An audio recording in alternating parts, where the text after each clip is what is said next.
Entonces vamos a comenzar con la parte de patología y la especialidad. Una de las patologías que se ven más en la especialidad es la insuficiencia renal aguda. Entonces, la insuficiencia renal aguda va a tener una definición operacional que tienen que conocer.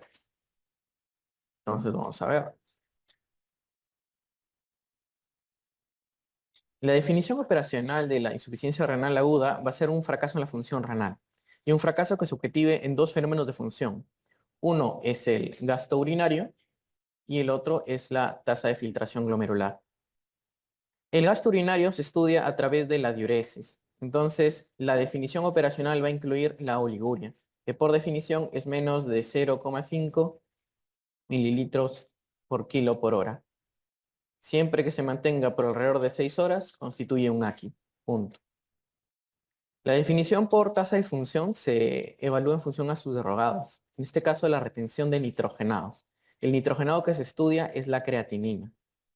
Entonces, la elevación en creatinina tanto absoluta de 0,3 miligramos por decilitro en 48 horas o su elevación relativa de 1,5 veces su valor basal en 7 días va a ser definición de AQI. Como verán, el criterio que más rápido te permite identificar el fracaso renal agudo es el gasto urinario, pero es el que también es más variable, por lo que no es tan confiable para determinar. Y el criterio que más demora en aparecer es el de la retención nitrogenada, porque hay una gran reserva de función renal funcional, lo que hace que aunque aparezca un deterioro en ciertos segmentos del órgano, la función se preserve hasta recién notarse la alteración con pérdidas significativas del órgano, que llevan a un retraso en el diagnóstico, entre 48 y 72 horas. El fenómeno tiempo es un fenómeno muy importante en el diagnóstico de la patología, porque la clasificación, CADIGO, está basada en el tiempo para diferenciar tres fenómenos temporales: los fracasos crónicos, el chronic kidney disease, los fenómenos agudos, el acute kidney disease, y la injuria renal aguda, ¿no? El AKI. El punto de corte tradicional es el de 3 meses. Cualquier marcador de lesión renal que perdure más de 3 meses entra en la categoría de enfermedad crónica. Cualquier trastorno que dure menos de 3 meses entra en la categoría de aguda. Y dentro de esa categoría de aguda, la que aparece en los primeros 7 días es el AQI. ¿Ya? Ahora, cuando hablamos de alteración de la insuficiencia, cuando hablamos de insuficiencia renal, nos referimos a una alteración de su función en general. Entonces, ¿cuáles son en concreto sus funciones? Bueno, hay una mnemotecnia que revisando el material vi que manejaban que me pareció muy práctica, que es la mnemotecnia de renal.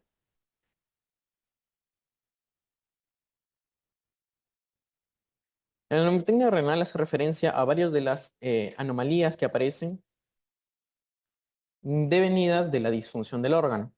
Dentro de sus principales funciones, ¿de qué se encarga el riñón? Uno, de la regulación hidroelectrolítica. Es el principal órgano regulador de las anomalías hidroelectrolíticas. Otra de sus funciones importantes es el equilibrio ácido-base.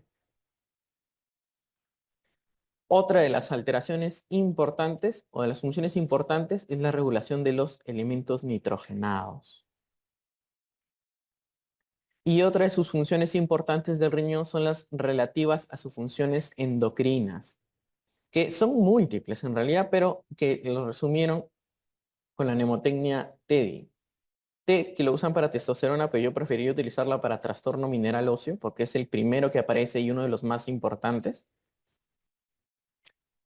E, por anomalías en la síntesis de la eritropoyetina, fundamental en la fisiopatología de la anemia de enfermedad renal crónica en la RC.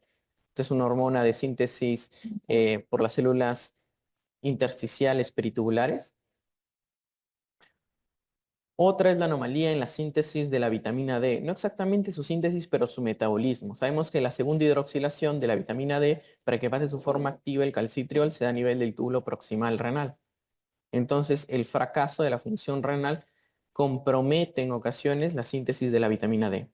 Y finalmente, su actividad metabólica sobre otras hormonas, como es el caso de la insulina. Motivo por el cual muchas veces los pacientes con enfermedad renal diabética, a medida que progresan en su enfermedad renal, mejoran en sus parámetros de control glicémico.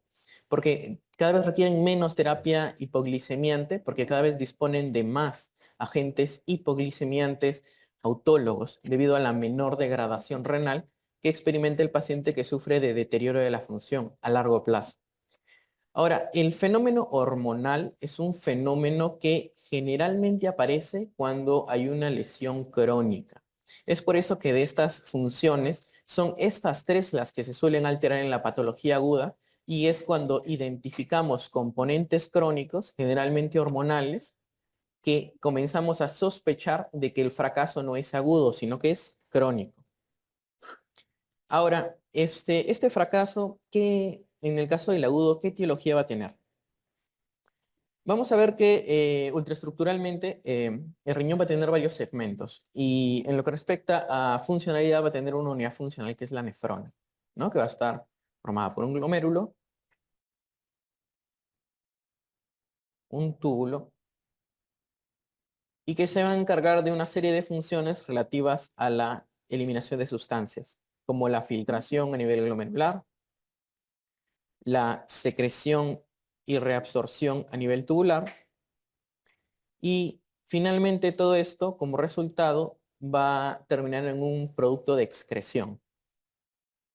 La alteración de cualquiera de estos elementos puede constituir la aparición de una insuficiencia renal, pero la clasificación de la insuficiencia en realidad suele distribuirse por etiologías diagnósticas, no por ubicaciones estructurales. De tal manera que cuando estudiemos la parte etiológica vamos a ver que se pueden clasificar como las anteriormente llamadas prerrenales, actualmente llamadas hemodinámicas, las patologías intrarrenales, intrínsecas, y las patologías postrenales o obstructivas. La más importante a evaluar siempre va a ser la prerrenal hemodinámica. ¿Por qué? Porque es la que corresponde a la gran mayoría de las fallas agudas.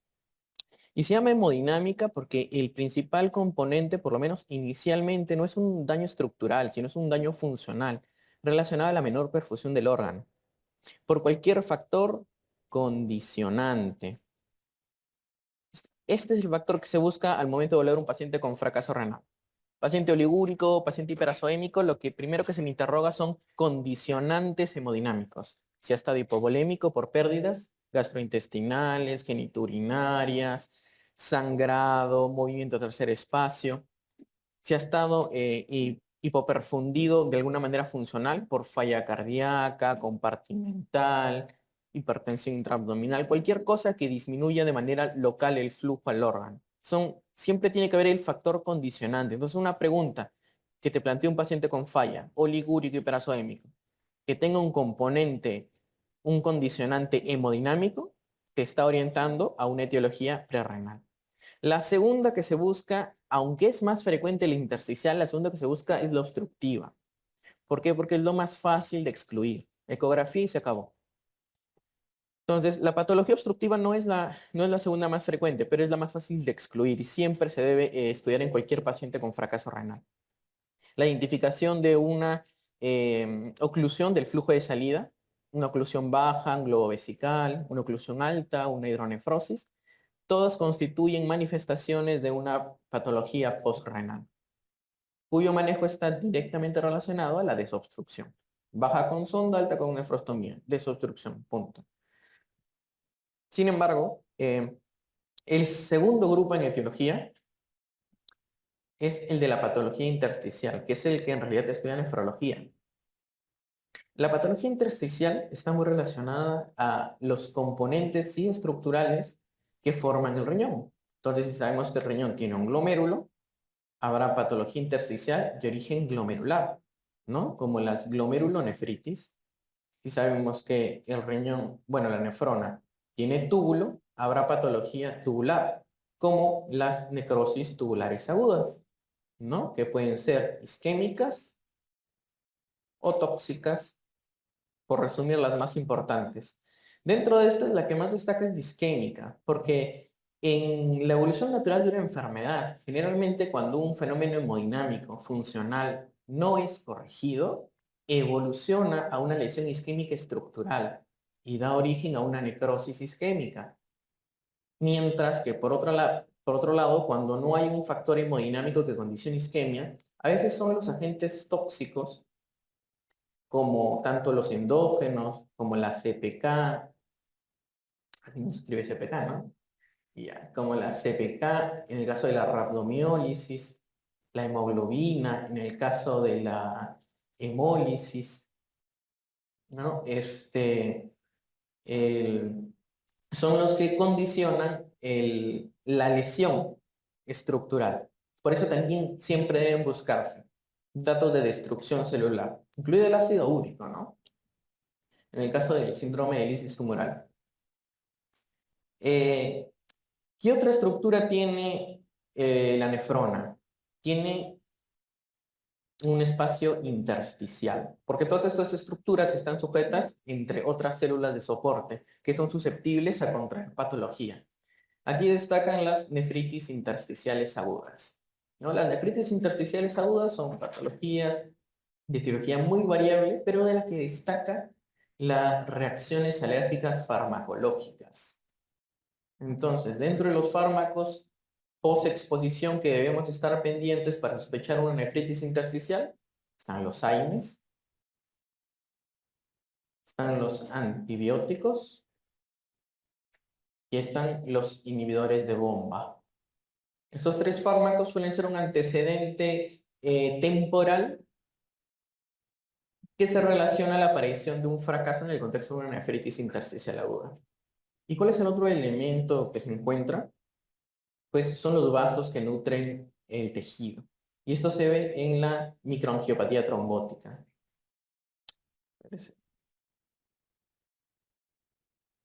En el TMA, ¿no? Entonces, esta debe ser la orientación diagnóstica que deben tener con un paciente con fracaso. Siempre buscar un condicionante hemodinámico prerrenal, lo más frecuente. La segunda cosa más frecuente va a ser la intersticial, que puede tener varias causas según el componente alterado, ¿no? Paciente con glomerulonefritis se lo pintarán como un síndrome nefrítico, ya veremos cuáles son los síntomas o signos que orientan este diagnóstico. Los pacientes con patología tubular tendrán un antecedente isquémico condicionado por una alteración hemodinámica o un factor tóxico, ¿no? Aquí también empiezan los fármacos nefrotóxicos también son una causa de necrosis tubular tóxica. Los fenómenos intersticiales, generalmente relacionados a reacciones adversas medicamentosas, y los fenómenos microvasculares relacionados a la microangiopatía trombótica. Ahora, esto es en lo que respecta al segmento de diagnóstico. ¿Y qué pasa con el tratamiento? Como es una patología de manifestación variable, el tratamiento en realidad está destinado a identificar y resolver la etiología. Si hay una obstrucción, se desobstruye. Si hay una hipovolemia, se corrige el volumen. Si hay una glomerulonefritis, se trata. Y adicionalmente se da en tratamiento lo que es terapia de soporte. Y dentro del tratamiento, una cosa que destaca, que soporte, no es mantener una presión arterial, bueno, una PAN mayor de 65, mayor de 75 si el paciente tiene historia de hipertensión crónica porque está acostumbrado a otro basal.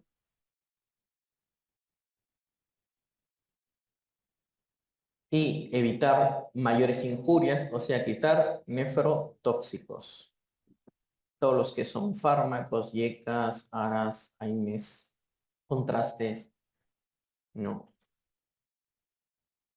Y otra de las cosas que preguntan mucho en el manejo son cuando las técnicas de soporte, que es el estabilizar el riñón y el manejo de complicaciones, fracasan y el paciente requiere diálisis. ¿A qué nos referimos con el manejo de complicaciones? Ya vimos que de estas funciones, a medida que aparezca el fracaso renal agudo, todas estas se van a alterar y todas estas van a dar complicaciones. Cada uno de estos elementos va a ser susceptible a un manejo médico dedicado, en cuyo fracaso recién se va a plantear la diálisis. Hay una mnemotecnia que se utiliza para acomodar estas complicaciones que ameritan manejo médico, ¿no? Que es el A, E, I, O, U. Esas son las 5 cosas que tienes que revisar en toda falla aguda para saber si lo puedes manejar médicamente o requiere soporte de sustitución renal. A de acidosis. Y es una acidosis severa, refractaria al tratamiento médico. Eso es lo más importante. Si la acidosis se maneja con fármacos, no necesita diálisis. Si la acidosis es refractaria al tratamiento, requiere soporte dialítico. E de electrolitos. ¿Cuál es el electrolito que más nos preocupa? Es el potasio. La hipercalemia produce paro, mata. El manejo es solo en caso de hipercalemia refractaria. Paciente que se puede abordar una hipercalemia por medios médicos no requiere diálisis. Otra cosa que requiere indicar diálisis son las intoxicaciones por elementos dializables. No todas las cosas son dializables. ¿Qué suele ser frecuente? Alcoholes, polietilenglicol, algunos fármacos. ¿Qué otra indicación puede tener la diálisis? Es el overload, ¿no? O sobrecarga. La sobrecarga hídrica manifestada con una insuficiencia respiratoria con requerimiento de oxígeno de alto flujo es indicación de diálisis. ¿Sí? Y la uremia. ¿Qué es uremia? Pues la uremia es un grupo de síntomas atribuidos a la falla renal que no tienen una causa clara. Antes a la anemia la consideraban síndrome urémico. Luego descubrieron que era causado principalmente por la deficiencia de la hormona estimulante de la eritropoiesis y ya no se considera un síndrome urémico. Sin embargo, hay muchas otras anomalías que no tienen una causa clara o no tienen un metabolito, una molécula específicamente relacionada a la cual culpar de este fenómeno, por lo cual todos estos fenómenos no clasificados sean catalogados como urémicos. ¿Cuáles son los que les interesan? De arriba para abajo. De arriba, cabeza. La encefalopatía urémica. Abajo, pericardio. La pericarditis urémica. Básicamente estas son las dos más importantes. Aunque hay anomalías gastrointestinales, hematológicas y de varias otra índole, estas son las dos principales indicaciones para solo por este fenómeno indicar diálisis en un paciente. ¿Sí? Cefalopatía urémica, pericarditis urémica. Ahora, ¿cómo vamos a hacer para orientar la etiología de un diagnóstico si no tenemos suficiente información? Porque ya verán que todo esto está basado en la preclínica del paciente. Pues también podemos valernos de recursos de laboratorio. Existen varias constantes laboratoriales que se utilizan como medidas de referencia para identificar la tendencia de la anomalía renal. Son varias, pero tal vez son 3 las importantes que tienen que ustedes recordar. Y todas siguen una lógica muy sencilla. Tanto la fracción de excreción de sodio, como el sodio urinario y como la osmolaridad urinaria. Básicamente estos se utilizan para diferenciar dos perfiles. El perfil hemodinámico o prerrenal de los otros perfiles, pero con especial interés en el intrínseco. ¿Cuál es la característica que todas estas fenómenos de laboratorio comparten en el contexto de la prerrenalidad? Que todos, como son alteraciones funcionales, son prerrenales, el riñón todavía tiene funciones suficientes para intentar preservar su función. Entonces, si el fenómeno es hemodinámico, el riñón va a intentar conservar hidroelectrolitos. Entonces, todos estos tienden a que, si el FENA me marca cuánto sodio pierde, pues pierde poco en el prerrenal, menos de 1%. Si el sodio urinario me marca cuánto sodio está perdiendo el riñón, pierde poco, lo menos que pueda, menos de 20. Si la osmolaridad me dice cuán concentrada está la orina, y de eso depende su volumen, porque una orina concentrada es el mínimo volumen excretado y una orina diluida es el máximo volumen excretado. Entonces yo quiero retener agua, tendré la máxima concentración para excretar el menor volumen y retener. El caso contrario es el que define la patología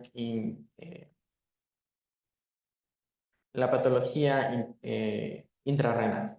Entonces, esa es la tendencia sencilla que tienen que recordar. O sea, en la patología prerrenal hay la tendencia a retener sodio y agua. FeNA bajo, fracción baja, y como quiero retener agua, concentra, osmolaridad alta, punto.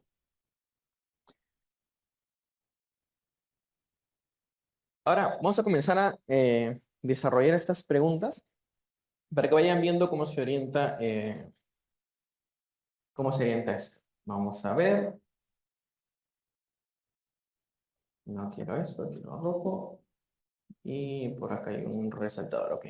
Entonces dice, ¿cuál de las siguientes enfermedades causa insuficiencia renal aguda prerrenal? Desde el momento que me pregunta prerrenalidad, que yo busco factores hemodinámicos. Sustancia contraste es un tóxico. Glomerulonefritis, patología glomerular.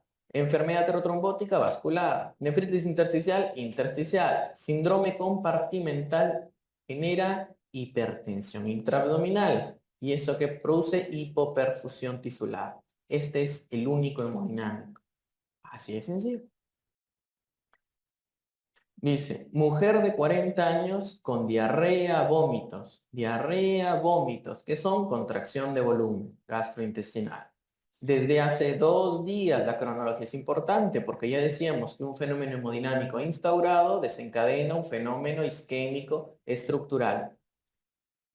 Generalmente el tiempo en el que hay un grado de tolerancia entre la funcionalidad y la lesión estructural oscila entre las 24 y las 48 horas. Entonces, paciente ya te maneja 2, 3, 4 días, es que ya está haciendo un daño estructural. Posteriormente, oligoanuria. Oligoanuria, ¿qué es? Marcador de lesión renal, ¿no? ¿Cuánto es oliguria? Menos de medio gramo, medio mililitro por kilo por hora. ¿Cuánto es anuria? Menos de 100 mililitros en 24 horas. ¿Dónde está? Acá. Este no es. Entonces, estas definiciones también las tienen que conocer. Oliguria, anuria, ¿no? Oliguria es menos de 0,5 mililitros por kilo por hora. Y la anuria es menos de 100 mililitros día. Elevación de la creatinina, que es marcador de lesión renal y retención nitrogenada.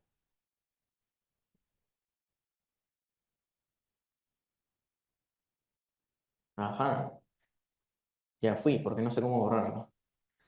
Ah, no, sí, sorry. Eh, ¿Qué más nos ponen? La excreción fraccionada de sodio es menor a 1. ¿Qué implica? ¿Que retiene o no retiene sodio? Retiene, porque es menor a 1.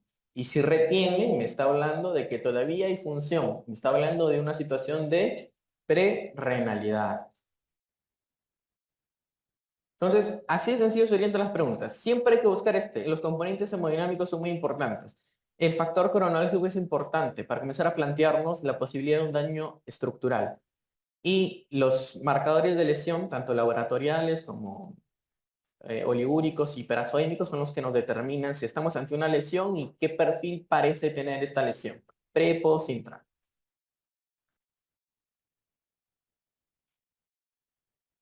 Pone, varón de 20 años ingresa por intenso dolor muscular, debilidad, ya en nefrología, dolor muscular y debilidad, que sugiere patología muscular. O es metabólica,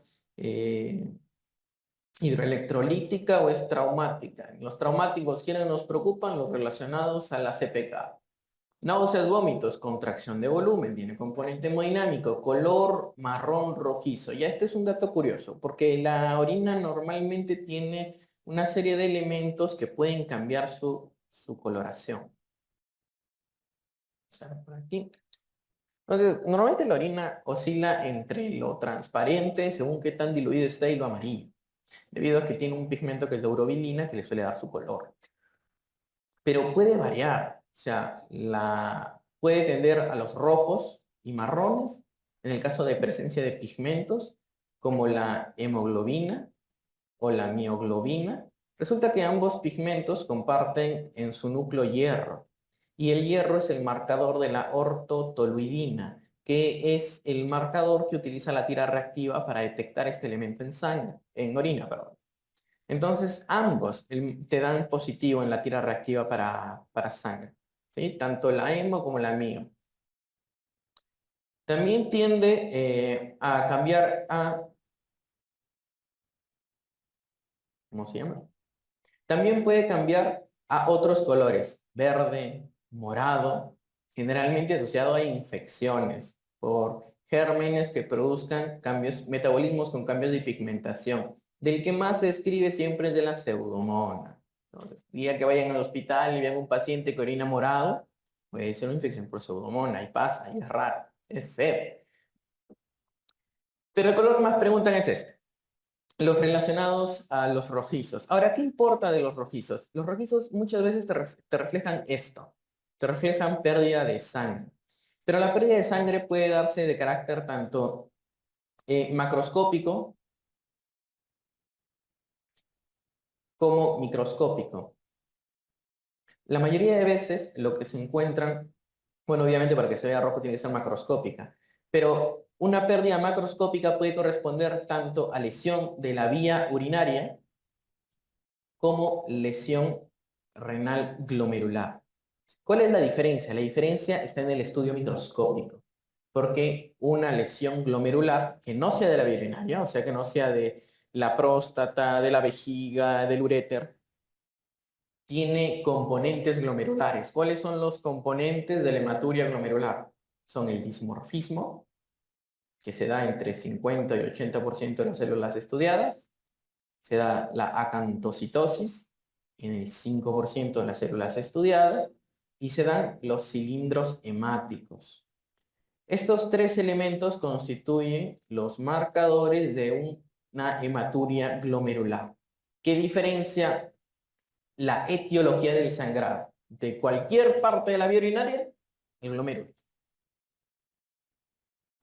Y aunque la microhematuria, por definición, se considera la presencia de más de 3 hematíes por campo, adquiere significatividad en realidad con valores más elevados. Cortes de 10 a más son los que tienen verdadera discriminación entre patología. Entonces, llegamos con la pregunta, pues, ¿no?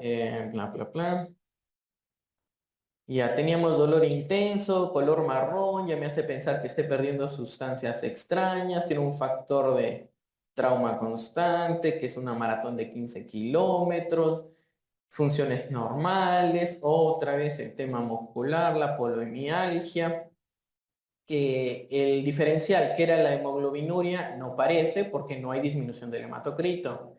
Más bien sí hay aumento de los marcadores de lesión muscular, la CPK. Ahora, la CPK se va a elevar y va a condicionar falla renal según el grado de elevación.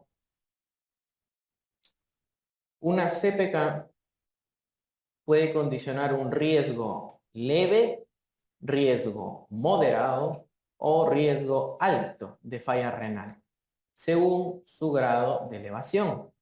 Más de 1000, riesgo leve. Más de 5000, riesgo moderado.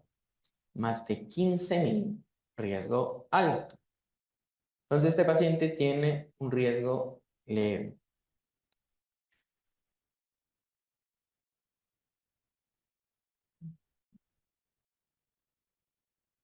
Bla, bla, bla, y marcadores de lesión renal, ¿no? Hiperazoemia. ¿Cuál es el diagnóstico más probable? Tenemos un marcador de lesión renal, o sea, una falla renal, con un perfil clínico con coluria, con elevación de la creatinina, es obviamente una rabdomiólisis. ¿Qué más tenemos? Tenemos una paciente mujer de 45 años que presenta oliguria, marcador de lesión renal. Secundaria a exposición a tóxicos, urografía excretora. Tiene hiperazoemia, o sea, tiene falla renal. Oliguria hiperacemia es una falla renal. El perfil es a excreción de sodio, o sea, no es un perfil prerrenal. Puede ser cualquier cosa, una intersticial, una obstructiva.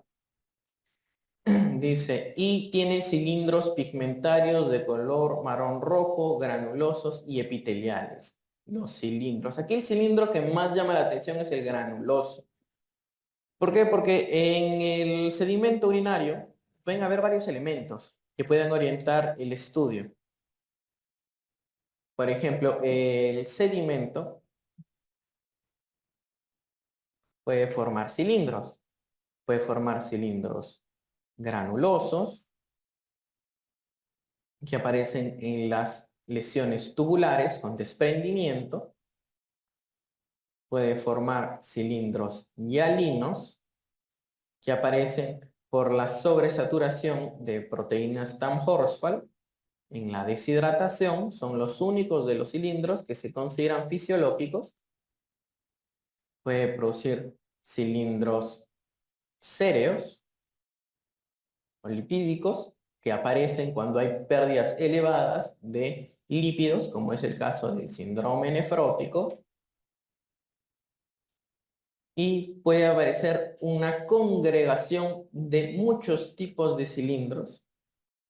Bueno, aquí faltan los cilindros hemáticos, que aparecen en la hematuria glomerular, y una congregación de cilindros que se le llama cilindros telescopados. Telescopado es cuando hay varios tipos congregados en la misma muestra de granulosos, hay hemáticos, hay hialinos, hay serios, y esto suele aparecer en la patología lúpica. Entonces, en este caso, una paciente con marcadores de lesión renal, hiperazoemia, oliguria, con un factor de riesgo tóxico para intrínseca y con hallazgos sugestivos de lesión tubular, ¿cuál será la respuesta? Necrosis tubular aguda. ¿Qué más tenemos? Tenemos un paciente joven, 15 años, que tiene desde hace 4 días disminución del volumen urinario. O sea, tiene oliguria, marcador de lesión renal, con agua en lavado de carne, sospechoso de hematuria, que tiene un antecedente infeccioso, una amigdalitis hace 3 semanas. Las hematurias con antecedente infeccioso son muy sospechosas en pacientes jóvenes de las llamadas. Exacto. ¿De dónde está esto? Acá está. De las llamadas glomerulonefritis postinfecciosas. Las glomerulonefritis postinfecciosas, que son varias, pero ¿cuál es la que más da en el Perú? La glomerulonefritis postestreptocócica, ¿no? Que puede darte por infección del Streptococcus pyogenes del grupo A. Un estreptococo que puede presentar patología tanto en la vía aérea, generalmente amigdalitis, o en el segmento cutáneo, o en el tejido cutáneo. Generalmente esta patología aparece como un fenómeno de mímica molecular. El cuerpo se confunde y al intentar agredir al agente infeccioso, agrede a otras estructuras de características similares en el riñón. Pero como hay un tiempo entre la exposición y el desarrollo de los inmunocomplejos, que son los que van a agredir el riñón, hay también un interlapso entre la infección y la glomerulonefritis, que suele ser más corto en la vía respiratoria, de 1 a 2 semanas, y más largo en la vía dérmica, de 3 a 4 semanas. Y se va a caracterizar por un síndrome nefrítico, con consumo de complemento transitorio, que normaliza a las 8 semanas. Muy importante este dato. Cuando persiste hay que sospechar en otras patologías. Ahora, ultraestructuralmente, ¿qué cosa llama la atención de la postestreptocócica? Esta va a ser una anomalía que ustedes saben que las glomerulonefritis y la patología glomerular en general se estudia con biopsia. Pues la biopsia se estudia en tres aspectos. Se estudia la óptica, se estudia la IFI, que es la inmunofluorescencia, y se estudia la electrónica para la ultraestructura. Entonces, en la óptica, como su nombre indica, post-estreptocócica, va a haber una proliferación endovascular. Proliferación endocapilar, endovascular. En la inmunofluorescencia, como estamos mencionando que hay consumo de complemento, va a haber ese consumo, va a haber depósito de C3. Y en la ultraestructura, este depósito de C3, que se va a dar por debajo del epitelio, va a producir las denominadas humps, o ovas, ¿no? Que son depósitos de C3. Entonces, esas son las características histológicas de la glomerulonefritis postestreptocócica. ¿Qué más pone? Vamos a ver. Entonces teníamos a nuestro joven con marcadores de lesión renal, sospechoso de hematuria, con antecedente infecciosa respiratoria, que hace hipertensión y taquipnea, no está febril, porque por lo que sospechamos que actualmente no está enfermo, que tiene edemas y que tiene otros marcadores de lesión renal, ¿no? Como hipersuemia. ¿Qué más tiene? Cilindros hemáticos. Más de 10 por campo, 100 por campo. ¿Qué medida terapéutica es la más adecuada? Primero, ¿cuál es el diagnóstico? Estamos ante una glomerulonefritis post-streptocócica. Y el manejo, ¿a qué está orientado? A dar soporte y manejar complicaciones. Como lo que falla es el glomérulo y se altera su función, o sea, se altera la eliminación de líquidos, el paciente a qué tiende al edema y la hipertensión. Entonces habrá que manejarlo con diuréticos y antihipertensivos. En este caso, con diuréticos. En ocasiones, cuando al estudio se sospecha de actividad de la enfermedad, también les van a plantear como opción en los exámenes el uso de antibióticos. Y aunque no es rutina, sí está indicado por las guías siempre que haya evidencia de enfermedad actual. Que no es lo usual, porque suele haber este espacio. Y como no es usual, los cultivos no suelen ser positivos. Entonces lo que suele hacerse es hacer determinaciones de marcadores de infección. Como lo que se busca es el ASLO, ¿no? La antistreptolicina o se busca también el anti-DNA SABE. Y DNA SABE. También es otro de los marcadores que frecuentemente está positivo, incluso después del fenómeno infeccioso. ¿Qué más tenemos por acá?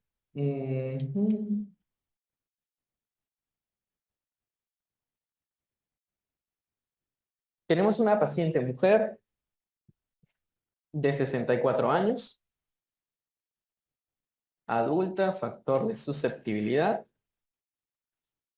y que tiene hemorragia digestiva, ¿no? Que tiene un factor de susceptibilidad, contracción de volumen de origen hemorrágico, severo. Si es severo porque está hipotensa y bien anémica, anémica severa. Al estudio de gastroendoscopía se encuentra la etiología, una úlcera sangrante, ¿ok? Y los 3 primeros días con oligoanuria. Tiene marcadores de lesión renal. Entonces tenemos fenómeno hemodinámico, hemorragia digestiva, con alteración de la función, oliguria. Esto es un aquí hasta que se demuestre lo contrario. Y tiene una cronología que ya nos va sospechando, porque ya tiene 3 días, tiene más de 24 o 48 horas, posible compromiso estructural. Hiperazodemia, otra vez refuerzo el diagnóstico de aquí, tiene hiponatremia leve, sodio urinario alto. ¿Qué decíamos de los marcadores de laboratorio? Cuando hay una historia de prerrenalidad, o sea, hemodinámica, el riñón preserva sodio y agua, porque quiere combatir el fenómeno hemodinámico. Entonces, todo lo que es FENA, bajo. Todo lo que es sodio urinario, bajo. Todo lo que es agua, o sea, concentración alta. Porque mientras más concentrado, menos orina elimina, ¿no? O sea, el riñón tiene una capacidad de concentración que está relacionada a la capacidad de aumentar o diluir la médula. Y esto va a tener una oscilación entre los 50 y los 1200 miliosmoles litro. Esta es la máxima capacidad de concentración del riñón. Este dato es importante porque es el que define la oliguria. O sea, ¿de dónde nace que oliguria es más o menos ese valor de menos de 0,5 mililitros por kilo por hora? Nace de que una dieta promedio contiene alrededor de unos 600 miliequivalentes que tiene que eliminar el riñón por día. Y el riñón en sus máximas condiciones, pudiendo concentrar la orina en 1200 miliosmoles por cada litro, para poder eliminar estos 600 miliequivalentes va a necesitar al menos medio litro de orina, que es más o menos el volumen de una oliguria. Y es que con menos de estas que el riñón sinceramente está por fuera de sus capacidades. Está en una condición anómala, ¿no? En este caso una condición oligúrica. Entonces, teníamos componente hemodinámico y falla renal. ¿Podría ser renal? Sí, pero tiene mucho tiempo y los marcadores me sugieren que el riñón no está funcionando bien, no está reteniendo sodio. ¿Qué será? Una necrosis tubular aguda. ¿Qué más tenemos?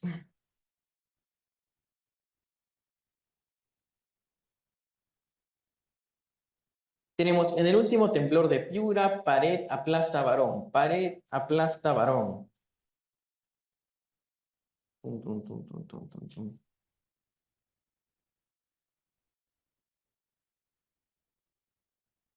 Entonces, siempre que vean el tema de aplastamiento, hay que tener ahí mosca de las lesiones tóxicas, ¿no? Tanto por todo lo que se libera con la extracción tisular. Ácido úrico, CPK, potasio, todo vuela con la destrucción tisular.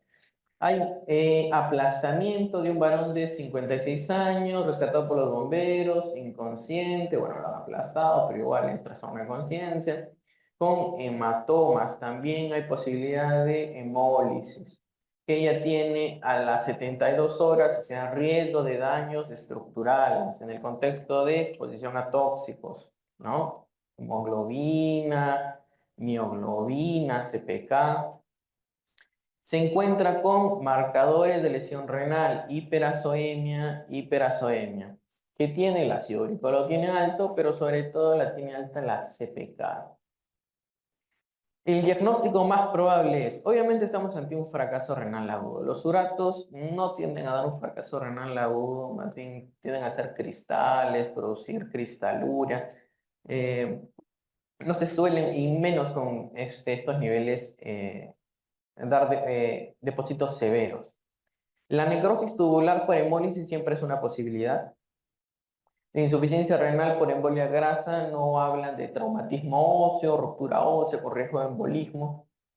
Y en la zona renal no es para nada frecuente. Entonces aquí la más frecuente probablemente sea la rhabdomiólisis por el antecedente traumático. Están muy acostumbrados en los exámenes a hacer este tipo de preguntas. O sea, siempre buscando el factor de trauma, del que siempre tienen que estar pendientes.